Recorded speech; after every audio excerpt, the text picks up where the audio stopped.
किसान भाइयों, धान में 0050 जो हम लोग उर्वरक डालते हैं, अब ये उर्वरक है, इसको बहुत से किसान भाई अलग-अलग टाइम पर डालते हैं।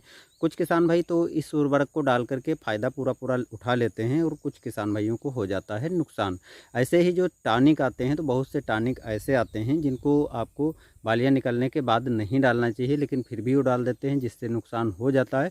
और कुछ ऐसे टॉनिक हैं जो बालियाँ निकलने के बाद डाल सकते हैं। तो किन चीज़ों को डाल करके हम ऐसे टाइम पर उपज बढ़ा सकते हैं, क्या टाइम रहेगा, कैसे डालना है, कितनी मात्रा डालनी है, सब कुछ दोस्तों हम इस वीडियो में कवर करने वाले हैं। तो वीडियो में शुरू से अंत तक बने रहना, जिससे आपको भी यदि ऐसे फ़ायदे लेने हों तो आप ले सकते हैं। और अधिक फ़ायदे लेने के लिए चैनल को भी सब्सक्राइब कर लीजिएगा।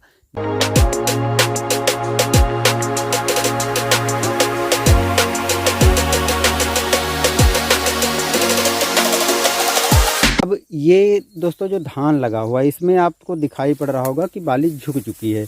अब यहाँ पर देखिए, आपको दिखा दें कि ये बाली झुक चुकी है, यानी दाने का इसमें भराव होना चालू हो गया। चलिए हम दाना तोड़ के दिखाते हैं, तो आपको इस तरह से जो है दूध निकलता हुआ दिखाई पड़ेगा। तो ये ऐसा टाइम है कि इस टाइम पर आपको कोई भी उर्वरक को या किसी भी चीज़ को डालने से कोई फ़ायदा नहीं। यानी उपज बढ़ाने के जितने तरीके हैं, अगर फूल की अवस्था पार हो चुकी है, यानी दूध की अवस्था में है, इस तरह से दाने बनने लगे हैं, तब आपको डालने से कोई फ़ायदा नहीं।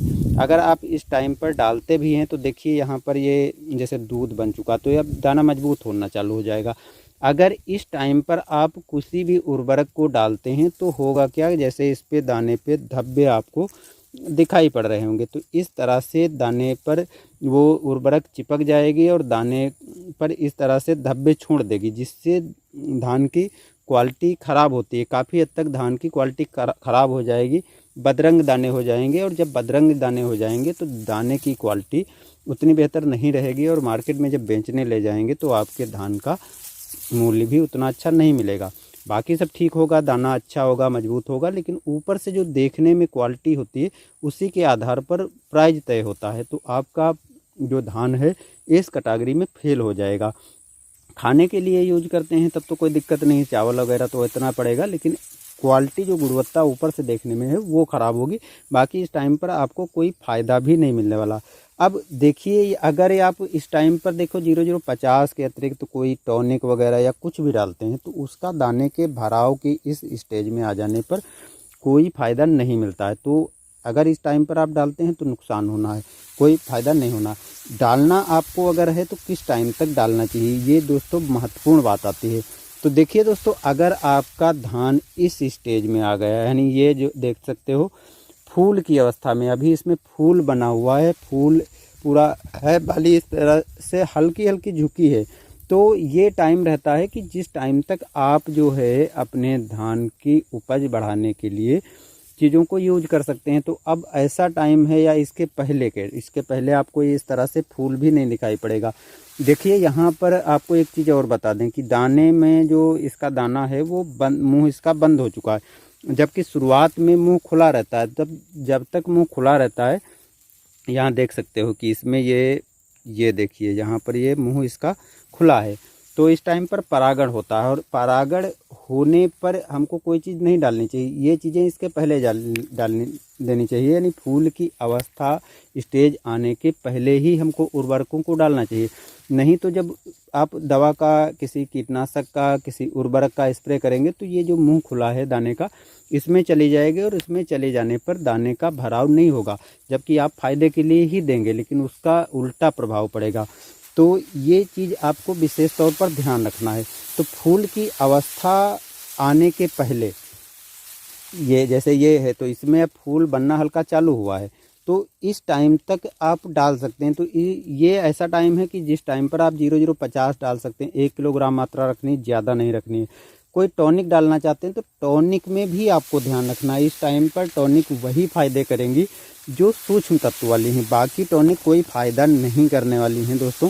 अगर कोई ऐसी टॉनिक डालते हैं जिसमें अन्य चीज़ें हैं, तो वो फ़ायदा नहीं करने हैं, ग्रोथ प्रमोटर आदि वगैरह की वो फ़ायदे नहीं करने हैं।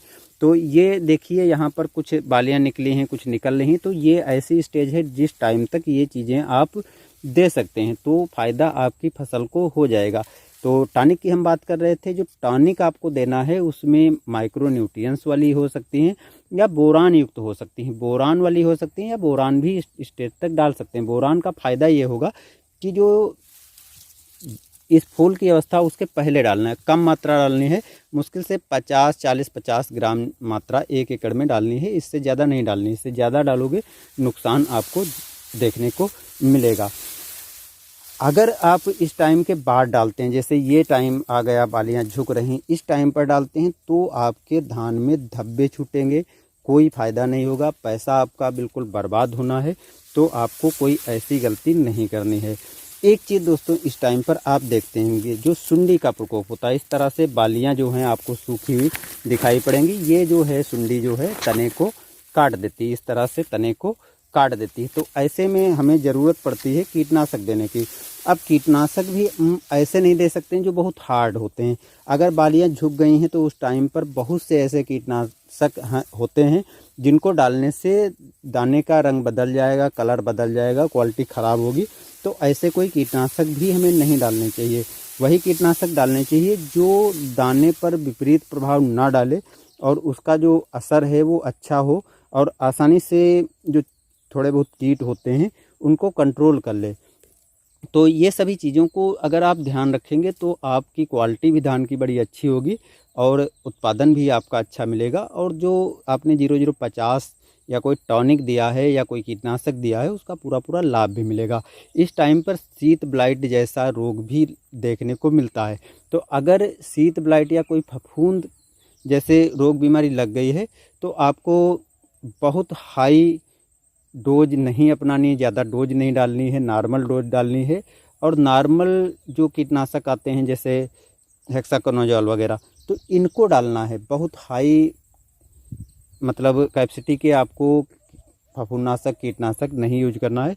होता क्या है, उससे गुणवत्ता भी ख़राब होती है और उसका असर भी चावल में चला जाता है, जिससे नुकसान चारों तरफ से होता है। तो ऐसे नुकसान से बचने के लिए आपको बेहतर रहेगा कि इस टाइम पर आप अपने खेत में स्थितियों को देख करके ही चीज़ों को डालें। बेकार में व्यर्थ में पैसा खर्च करने की आवश्यकता नहीं है। अगर आप व्यर्थ में पैसा खर्चा करेंगे तो उसका कोई लाभ तो मिलना नहीं है बल्कि नुकसान ही हो जाएगा।